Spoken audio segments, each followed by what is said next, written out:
Dr. Trouton, when we get them quote unquote all in place, what do you do with the 200 or so that are being cycled out? They're going to be cycled into classrooms in the elementary school. But I mean, do we get to a point where we're getting rid of 200? At some point, you will be. Or we're not there now? There will be computers that are coming up on the 6 and 7 year usefulness, or 6 and 7 year life, and ultimately we're going to be getting rid of them. I mean, do you sell them, or what do you? We can try to sell them. There's really not a market for them at this point, unfortunately. I was only curious. We have had some ability to donate them in some of the partnership schools that we have, but frankly, at a certain point, we're not able to use them because the software has changed, so it's not keeping up.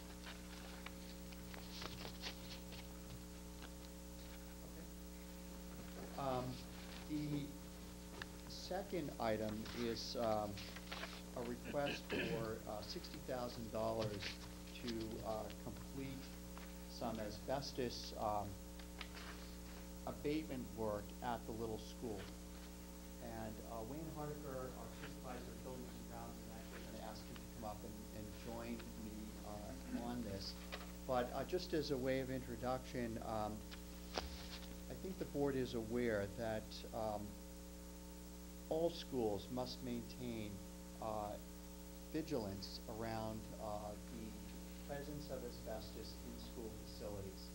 And there is a federal requirement to, every 3 years, to publish what is called the AHERA, Asbestos Hazard Emergency Response Act, thank you, Wayne, review, where you have outside agents come in.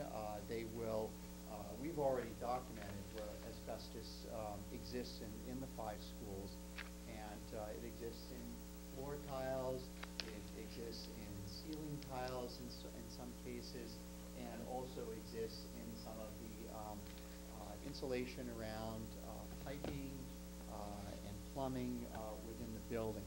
And so that is well documented, and the stipulation is that as long as there is no breakage, there is no breakdown on any of the asbestos containing sites, then it's fine, it's contained.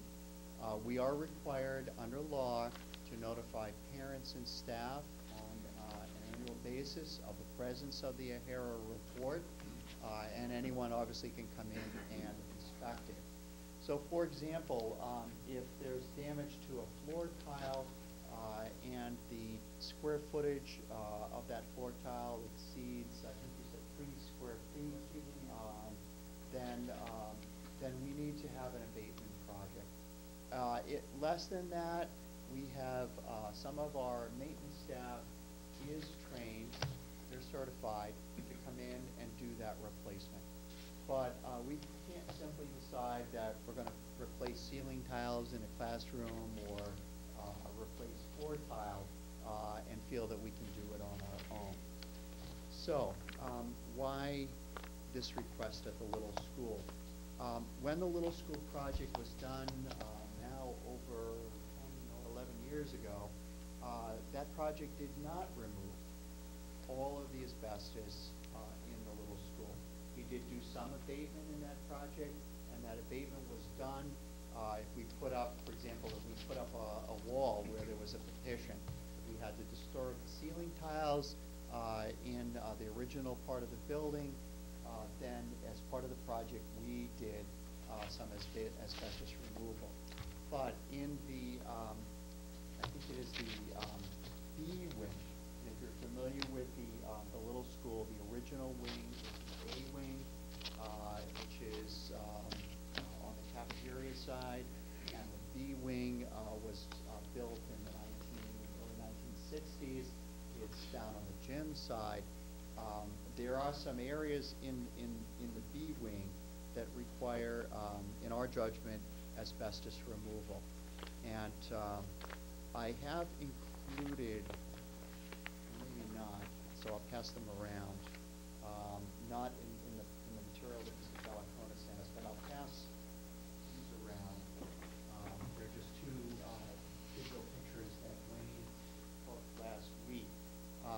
if you want to talk a little more about some of the reasons why we were found with some disturbance to the ceiling tile. So this project would remove ceiling tile in the B wing, would not touch the floor, would not touch tiles, would not touch any of the other areas of noted asbestos within the little school. But because of the potential for, and we've had damage to some of the ceiling tiles in the B wing from water leaks, and the need to, if you think about the ceiling, there's wiring up there, there's plumbing up there, so that any work that needs to, every time you need to have access, you're disturbing that those tiles. So, for example, if we wanted to put some new electrical outlets in some of those rooms, if we wanted to wire some new technology, then we're not able to do that. We just can't have a company come in, shift the tiles around, take them down, do the work, and put them back up. We've also asked that the teachers are not hanging anything from this. We had a major project at the Wood School, which we did probably 5 or 6 years ago, and it involved, it's pretty extensive, a total, this is the Wood School, we do the same thing with the Wood, a total containment of the rooms. It means a polyethylene envelope where you put it at negative pressure. What it means is no air escapes. They take all the tile down, they take all the ceiling track down too. They tell us it's impossible to clean the track, so the tile would come down, the track would come down, we cleaned, air quality tests, we cleaned and removed air quality before, during, and after. New track put up, and non-asbestos ceiling tile put back, such that if the teachers want to hang anything, they can. I mean, if there's, for some reason there's a leak, there's not a leak, but occasionally maybe a leak, or something wants to run across the ceiling, above the ceiling, it can be done. Right now, we want to hang these projectors off, they suspended off ceilings for projecting on the screens. We can't do it. We thought about it and said, oh, stop. It's asbestos ceiling. So it stopped the whole thing. It really is something we need to deal with, and we need to get rid of it. It's really a real problem. No likelihood it should. Question. Wouldn't you be better off doing this during the summer months when school is vacant? It would be when the school is not in session, absolutely. So it could be during a vacation period. So this, meaning it can be done in a shorter period of time, like a week? Or are we talking about a longer period of time? It does take a bit of time for the administrative portion also. Well then, yeah, it would seem to me that it's something we want to do next summer if we haven't done it already. And We've not done it already. so, What's your if schedule? you had the funds right now, when would you do it? I guess is a better question. Well, we're not relocating students from that school, and it would have to be scheduled during a non-school time. So, Whether that can happen in so December. from a prioritization of capital where it's going to be extremely tight, it's a project that if we were going to fund it, we don't need to fund it until next summer. Would you be planning on doing it during April vacation or? Well, that's what I'm trying to find out. I think, in my opinion, if the money was available to get the administrative portion in motion, such as we do have some minutes opportunity, we could probably get a room down at a time as opposed to the whole project.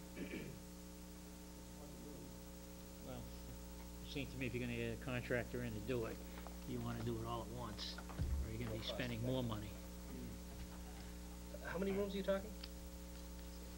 6? Plus another smaller one.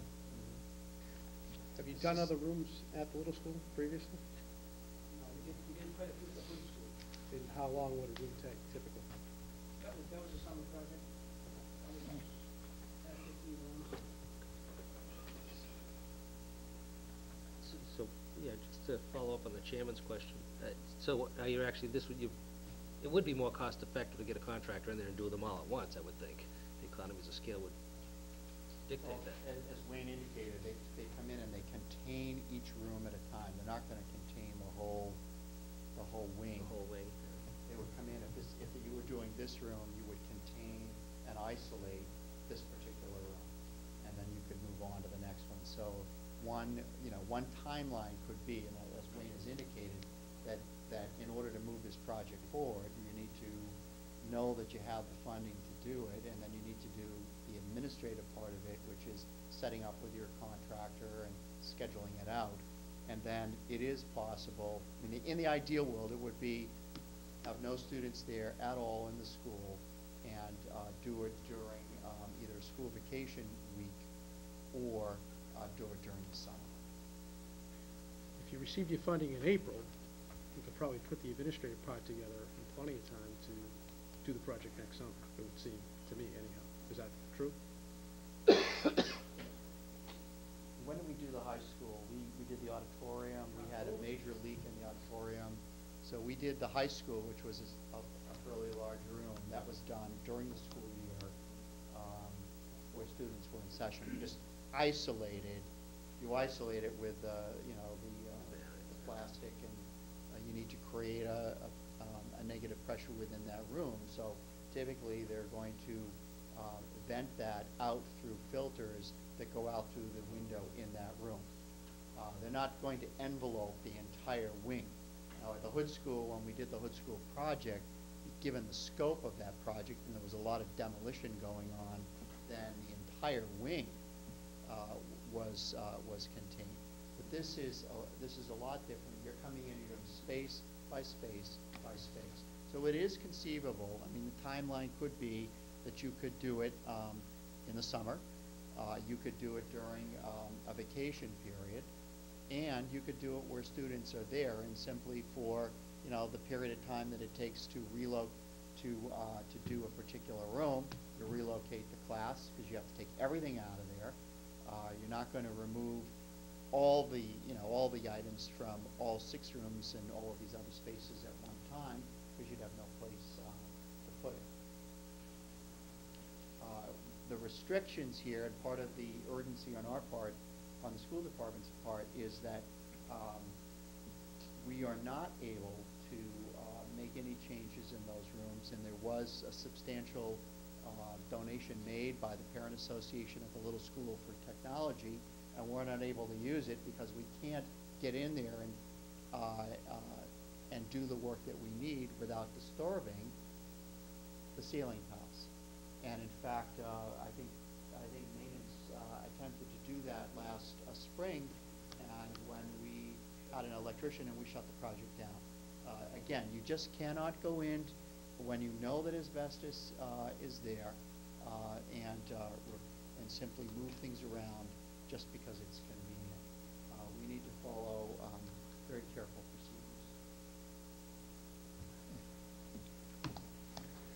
procedures. All right. The third.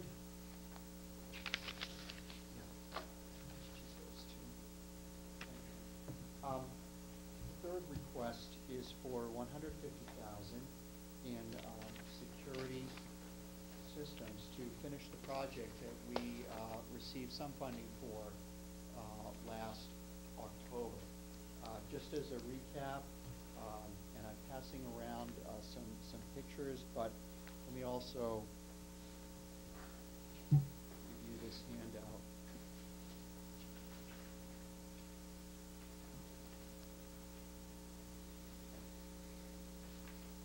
The little packet that is coming around includes some slides from the presentation that was made last October to the town meeting, and also to the Board of Selectmen last, I believe it was last August of 2007. The date is on here.